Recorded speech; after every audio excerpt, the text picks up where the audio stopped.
First sensor சர்டிஃபிகேஷனை வாங்கிட்டு தான் நீங்கள் அனௌன்ஸே பண்ணியிருக்கணும். இது வந்து பேசிக் விதிமுறை. According to the producers council, according to sensor, இது ராங். ஈகோ கிளாஷ் ஆகி பொலிட்டிக்கல் கிளாஷ் ஆகி மொத்தத்தில் வந்து மிகப்பெரிய லாஸ் அண்ட் ஃபேன்ஸுக்கு ஒரு பெரிய இல்லை ஒரு பெரிய ஏமாற்றம், டிசப்பாயின்மெண்ட். ஜனநாயகன் இஷ்யூ வந்து ரிலீஸ் ஆயிடுச்சு. ப்ரொடியூசர் சைடு இருந்தோ டேரக்டர் சைடு இருந்தோ ஒரு சின்ன டாக் மட்டும் தான் வருது. விஜய் சார்லேருந்து சொல்கிறேன், பெருசாக அதை பற்றி யாருமே பேச மாட்டேங்கிறாங்களே ஏன் அப்படின்னு ஒன்று இருக்குல்ல, அதுக்கு மேம் என்னென்ன? கவர்மெண்ட்டில் இருக்கிறவங்களே வந்து இப்போ போலீஸ் வந்து நடவடிக்கை எடுக்கிறாங்க. 6 பேர் 7 பேர் அரெஸ்ட் பண்ணியிருக்காங்க. ஆனால் வந்து நீங்கள் அதுக்கு கன்சர்ன் டிபார்ட்மெண்ட்டோ இல்லை அதுக்கு தலைமையில் இருக்கிறவங்ககிட்டயோ இதை பற்றி கேட்டிங்கன்னா அப்படியே எனக்கு தெரியலையேன்றாங்க. அப்போ போலீஸ் யாருக்கு வேலை பார்க்குறாங்கன்னு எனக்கு கொஞ்சம் லைட்டாக எனக்கு புரியலையே அப்படின்னு எனக்கு ஒரு இது விஜய் சாரே ரிலீஸ் பண்ணிட்டாப்ல. ஏன்னா கலெக்ஷனுக்காக வந்த படம்னா நாங்கள் பயப்படணும், இது எலெக்ஷனுக்காக வந்த படம், இது ரிலீஸ் ஆனால் நாங்கள் எதுக்கு, லீக் ஆனால் நாங்கள் எதுக்கு பயப்படணும் அப்படிங்கிற மாதிரிலாம் மீம்ஸ்லாம் வந்துச்சு. அக்கா இதை எப்படி பார்க்குறீங்க? ஏன்னா ஜஸ்ட் பிகாஸ் அது பொலிட்டிக்கல் கதை அப்படின்றனாலெல்லாம் வந்து ஒரு படம் நல்லா இருக்கணும்னு அவசியம் இல்லை. விஜயுமே நிறைய படங்கள் வந்து ஃப்ளாப்ஸ் கொடுத்துருக்காரு. டைரக்டர் ஹெச் வினோதும் கொடுத்துருக்காரு, ஆனஸ்டாக சொல்லணும்னா. ஸோ அப்படி இருக்கும்போது வந்து இந்த படம் எப்படி வந்திருக்கோன்றது அவுட்கம் நான் பைரசி பார்க்கவும் மாட்டேன், பார்த்தும் வேஸ்ட். ஜனநாயகன் பைரசிக்கு அப்புறம் அது வந்து அதே அவுட்கம் வருமானது யாருக்கும் தெரியல. வந்தா ரொம்ப சந்தோஷம். இந்த படம் இப்படி ஆனனால திரும்பி இன்னொரு படம் பண்ண போறாரு அப்படிங்கிற மாதிரி எல்லாம் ஒரு நியூஸ் எல்லாம் வருது. சம்மர் வந்தாச்சு. What's your plan for this holiday? எங்க கிட்ட விட்டுருங்க, நாங்க பாத்துக்கிறோம். VGD holidays. GT Holidays, South India's #1 travel brand. JNN Institute of Engineering, Chennai. Join CSE AINML, Cybersecurity, MBA and more. TNEA Counseling Code 1126. Giriya's Summer Sale. Buy any AC and get free 2 nights, 3 days holiday package. இன்னைக்கு production பண்ணுறது ஓரளவுக்கு வந்து producers பண்ண முடியும். But ஒரு delay of censor சர்டிஃபிகேஷன்னால lot of things that happen to Jananayagan. அது வந்து இட் இஸ் அ மிகப்பெரிய loss, very wrong unethical thing that happen to the industry. But நான் சொன்ன மாதிரி அவங்களும் வந்து டேட் வந்து அது நான் வந்து ஐ ஹாவ் டு சே கண்டிப்பாக வந்து ஆஸ் அ ப்ரொடியூசர் நான் சொல்லணும், படம் வந்து நீங்கள் சென்சார் சர்டிஃபிகேஷன் வாங்காமல் நீங்கள் வந்து டேட் அனௌன்ஸ் பண்ணுறதுங்கிறது வந்து it is not right. So நம்ம எந்த தைரியத்தில் அதை பண்ணோம், that is also not right. So நீங்கள் ஃபஸ்ட்டு சென்சார் சர்டிஃபிகேஷனை வாங்கிட்டு தான் நீங்கள் அனௌன்ஸே பண்ணியிருக்கணும். இது வந்து பேசிக் விதிமுறை. According to the producers council, according to sensor, இது ராங். ஸோ அவங்க பண்ணதும் வந்து அது ஐ திங்க் அப்பர் ஹேண்ட் எடுத்தாங்க. ஸோ ஈகோ கிளாஷ் ஆகி பொலிட்டிக்கல் கிளாஷ் ஆகி மொத்தத்தில் வந்து மிகப்பெரிய லாஸ் அண்ட் ஃபேன்ஸுக்கு ஒரு பெரிய ஏமாற்றம், டிசப்பாயின்மெண்ட். ஸோ எனக்கு வந்து நம்ம படம் Mrs and Mr theatrical release ஆனதே மிகப்பெரிய ஒரு நிம்மதி ஆச்சு. நீங்கள் சொன்ன மாதிரி ஒரு டெலிவரி ஆனது, I would have said delivered by தான் சொல்லியிருக்கேன். அந்த கதையும் அப்படி இருந்தனால conceived and delivered by Vanitha Vijayakumar தான் போட்டிருப்பேன்னா, அந்த டெலிவரின்னு தான் அதை பார்த்தேனே தவிர, ஏன்னா 10 மாதம் அந்த குழந்தைய சுமந்து பிறந்துருச்சுன்னும் போது இட்ஸ் கம் அவுட். ஸோ இப்போ அந்த குழந்தைக்கு குறை இருந்தாலும் அதை நம்ம பார்த்துக்கலாம், நம்ம வந்து ஃபேஸ் பண்ணிக்கலாம். பட் அந்த டெலிவரி பெயின் கோ த்ரூ பண்ணி அது டெலிவரி ஆகிடுச்சுங்கிறதே மிகப்பெரிய ஒரு நிம்மதியாக இருந்தது. விமர்சனங்கள் வந்து இன்றைக்கி யார் வேணால் சேனல் ஓப்பன் பண்ணலாம், யார் வேணால் ஒருத்தவங்களை வந்து தப்பாக அந்த படத்தை பற்றி பேசலாம். அந்த நெகட்டிவ் ரிவ்யூஸ்னால அவங்களுக்கு சம்பாதிக்கிறாங்க, அவங்களுக்கு வந்து வைரல் ஆகுது.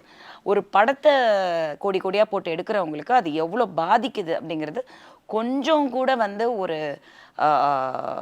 என்ன சாப்பிட்றாங்கன்னு எனக்கு தெரியல, டு பி வெரி ஆனஸ்ட். நான் சொல்கிறது இந்த மீடியா இல்லை, நான் சொல்கிறது மீடியாவே இல்லை, இவங்க யாவா யாருன்னே தெரியல, வேறு ஏதாவது சொல்லிட போகிறேன்.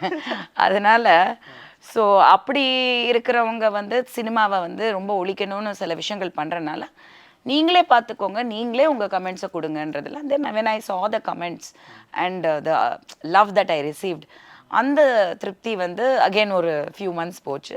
And personally also lot of things happened in my life. ஒரு சில விஷயங்கள் வந்து நான் டிசைட் பண்ணிட்டேன். நான் பர்சனலி வந்து எதுவுமே பேசுகிறதாவே கிடையாது இனிமே. ஏன்னா வந்து நீங்கள் ஹாப்பியாக, நீங்கள் நல்லா இருக்கீங்களா, வெரி ஹாப்பி, நல்லா இருக்கேன், அவ்வளோதான் உங்களுக்கு தெரிஞ்சால் போதும்.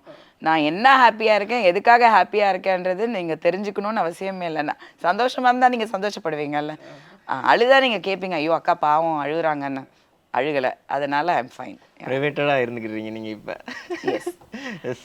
ஆனால் அக்கா இப்போ நீங்கள் பேசும்போது மிஸ்ஸஸ் அண்ட் மிஸ்டர் வந்து நான் முதல்ல அந்த இன்டர்வியூக்கு எடுத்திருந்தேன். அதுக்கப்புறம் நிறைய விஷயங்கள் போணுச்சு, அதை பற்றி நம்ம பேசுவோம். பட் ஸ்டில் நவ் அந்த படத்தை வந்து இவ்வளோ தூரம் நீங்கள் பேசும்போது எனக்குமே, நாங்களும் எல்லோரும் போயிருந்தோம் பார்த்தோம், அப்படிங்கும்போது ஒரு ஆக்ட்ரஸாகவும் சரி, அதை நீங்கள் எடுக்கும் போதும் சரி, அதை நீங்கள் சொன்னது தான், அது ஒரு குழந்தை மாதிரி, அதை நான் ரொம்ப பக்குவமாக பார்த்துக்கிட்டு இன்ன வரைக்கும் நான் அதில் வர கமெண்ட்ஸ்லாம் நான் ரசிப்பேன் பார்க்க, அப்படிங்கும்போது ரொம்ப நல்லா இருக்குது. இப்போ அதுக்காக இவ்வளோ தூரம் இப்போயுமே வந்து நீங்கள் பேசுகிறீங்களா மேம்? இப்போ ஜனநாயகன் இஷ்யூ எடுத்துக்கிடுவோம், இப்போ நீங்கள் பேசுனதுனால நான் கேட்குறேன். ஆனால் ஜனநாயகன் இஷ்யூ வந்து ரிலீஸ் ஆயிடுச்சு, ப்ரொடியூசர் சைடு இருந்தோ டேரக்டர் சைடு இருந்தோ ஒரு சின்ன சின்ன டாக் மட்டும் தான் வருது. பட் அங்கே நடித்த நடிகர்கள், பெரிய பெரிய நடிகர்கள், விஜய் சார்லேருந்து சொல்கிறேன், பெருசாக அதை பற்றி யாருமே பேச மாட்டேங்கிறாங்களே, ஏன் அப்படின்னு ஒன்று இருக்குல்ல, அதுக்கு மேம் என்ன? இதில் வந்து நிறைய கான்ட்ரவர்சி இருக்குமா.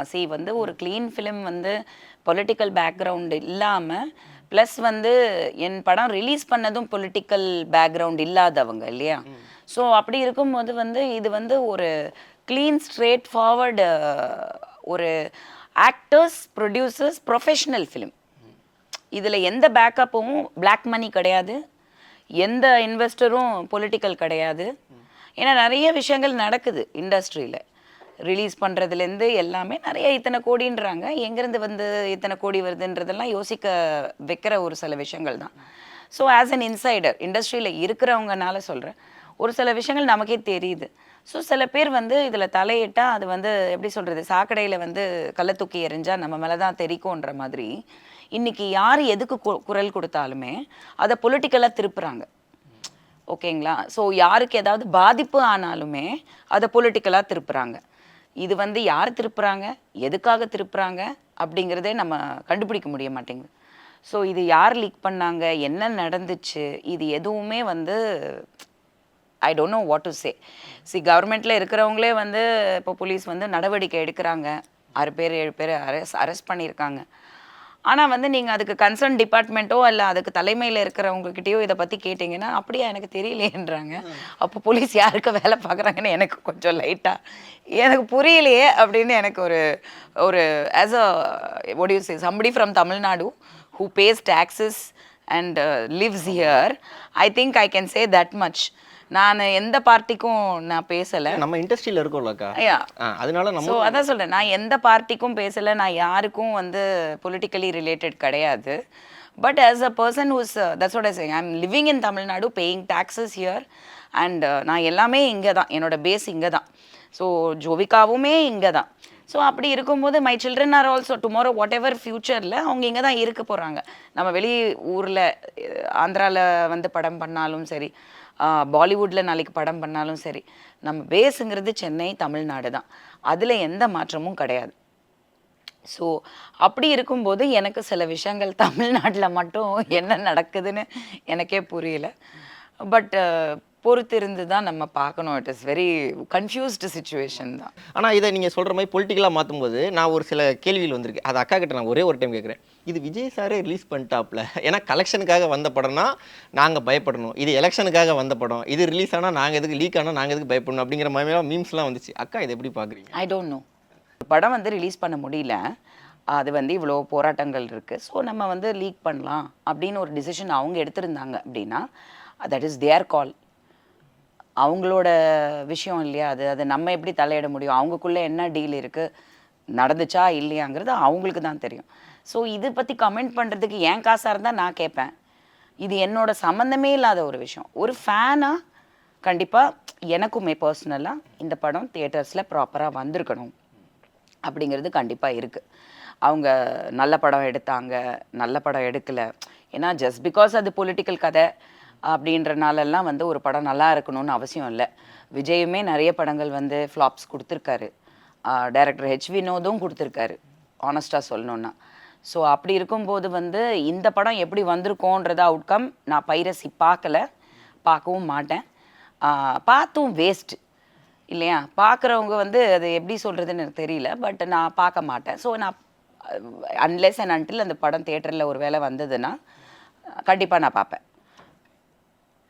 பைரசியில் பார்த்தவங்களும் திரும்பி போய் பார்த்தாங்கன்னா இவ்வளோ லவ் வந்து தளபதிக்கு காட்டுறாங்க, அதை நம்ம பார்க்குறோம். மக்களாக வந்து அங்கே முன்னாடி நிற்கும் போது நமக்கு தெரியுது, கூட்டம் வர்றதை பார்த்து தெரியுது. ஃபேன் பேஸ், அவருக்கு ஒரு பெரிய ஃபேன் பேஸ் இருக்குது. அவ்வளோ உயிரை கூட கொடுக்கறதுக்கு ரெடியாக இருக்கக்கூடிய ஃபேன்ஸ் இருக்காங்கன்னும் போது இந்த படம் தேட்டருக்கு வரும்போது அதே சப்போர்ட்டை கொடுத்தாங்கன்னா நல்லாயிருக்கும். கண்டிப்பாக்கா. ஸோ ஏன்னா எதுவாக இருந்தாலுமே தேட்டரில் எக்ஸ்பீரியன்ஸ் பண்ணுறதுங்கிறது அது தனி ஒரு ஃபீல். ப்ளஸ் ப்ரொடியூசர்ஸ் காசு போட்டிருக்காங்க. It is a big loss. Distributors எல்லாருமே அதில் இன்வால்வ் ஆகியிருக்காங்க. ஸோ யூனோ இது இண்டஸ்ட்ரி தான் பாதிக்கும். அந்த ஒரு படம் இல்லை, இண்டஸ்ட்ரியை பாதிக்கும். இப்போ ஒரு படம் லைக் தக் லைஃப் வந்து கலெக்ட் ஆகலை அப்படின்னா அதுக்கப்புறம் வந்த படங்கள் எத்தனை படங்களை பாதிச்சுது? ஏன்னா இந்த படத்துக்கு அவ்வளோ இன்வெஸ்ட்மெண்ட் போட்டிருக்காங்க, இவ்வளோ பேர் டிஸ்ட்ரிபியூட்டர்ஸு, தியேட்டர்ஸு எவ்வளோ இன்வால்வ் இருக்குது. ஸோ ஒரு படத்தில் வந்து ஒரு பெரிய டைரக்டரோ ப்ரொடியூசரோ இத்தனை கோடி அப்படின்னு செலவு பண்ணிட்டு போயிடுறாங்க. ஒரு சாங்குக்கு 200 கோடிங்கிறாங்க, 100 கோடிங்கிறாங்க. பட் அது வந்து சினிமாவில் திரும்பி எடுத்துட்டா பரவாயில்ல. இப்போ இந்த சின்ன படங்கள்லாம் 10-15 கோடியில் எடுக்கிறாங்க. அது சின்ன படம் ஆயிடுச்சு இப்போது.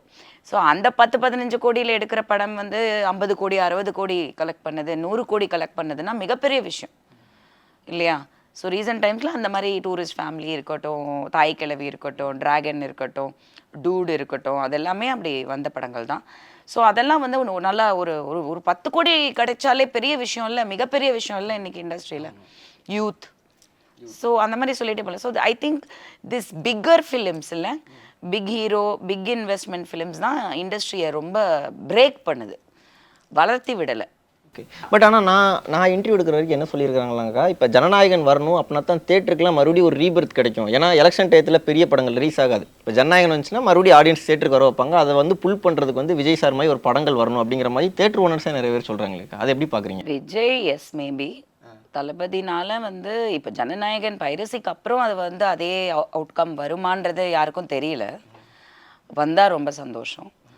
பட் இது வந்து வெயிட் பண்ணி தான் பார்க்கணும் அகெயின். பிகாஸ் வந்து இந்த படம் இப்படி ஆனனால திரும்பி இன்னொரு படம் பண்ண போகிறாரு அப்படிங்கிற மாதிரிலாம் ஒரு நியூஸ் எல்லாம் வருது. என்னை திட்டுறாங்க வீட்டில். நான் ஏதாவது சொன்னேன்னா என்ன இப்படி நடந்துச்சாமே இந்த கண்ட்ரிலன்னா என் வீட்டில் வந்து என் பொண்ணுங்க வந்து உங்களை யார் வந்து இன்ஸ்டாகிராம் பார்த்து நியூஸ் எல்லாம் நம்ப சொல்கிறது? நீங்கள் தயவு செஞ்சு இதெல்லாம் வந்து நம்பாதீங்க, எல்லாமே பொய்ன்றாங்க. அப்போ எது உண்மை எது பொய்னே நமக்கு தெரியாத ஒரு சூழ்நிலையில் இருக்கோம் இல்லையா? என்னமோ தெரியல. ஒரு இது உள்ளே போய் ரீல் பார்த்துட்டோன்னா தெரியாதனமாக போயிட்டோன்னா அதுக்கப்புறம் பார்த்தீங்கன்னா அதுதான் கண்டினியூஸாக வருது. ஸோ நான் இப்போ வந்து ஃப்ரூட்ஸ்க்கு மாறிட்டேன். இந்த கன்றாவிக்கா அந்த கன்றாவே பரவாயில்ல. அதனால அதை பற்றி நம்ம உள்ளே போக வேண்டாம் அப்படிங்கிறது nothing. We don't know, wait பண்ணி தான் பார்க்கணும். ஸோ எனக்கு தெரிஞ்சால் கண்டிப்பாக அது எனக்கு சம்மந்தப்பட்ட விஷயம்னா நான் சொல்லுவேன். எனக்கு சம்மந்தப்பட்ட தெரிஞ்ச பர்சனல் விஷயத்தையே நான் இனிமேல் சொல்ல மாட்டேன்ற அளவுக்கு முடிவு பண்ணிட்டேன். நான் ஏங்க இன்னொருத்தரை பற்றி சொல்ல போகிறேன்? பிரைவேட் பர்சனாக ஆகிட்டு இருக்கேன் நான். ஆமாம். ஓகேக்கா. சம்மர் வந்தாச்சு. What's your plan for this holiday? எங்க கிட்ட விட்டுருங்க, நாங்க பாத்துக்கிறோம். VGT Holidays. GT Holidays, South India's #1 travel brand. JNN Institute of Engineering Chennai. Join CSE AINML, Cybersecurity, MBA and more. TNEA Counseling Code 1126. Giriya's Summer Sale. Buy any AC and get free 2 nights, 3 days holiday package.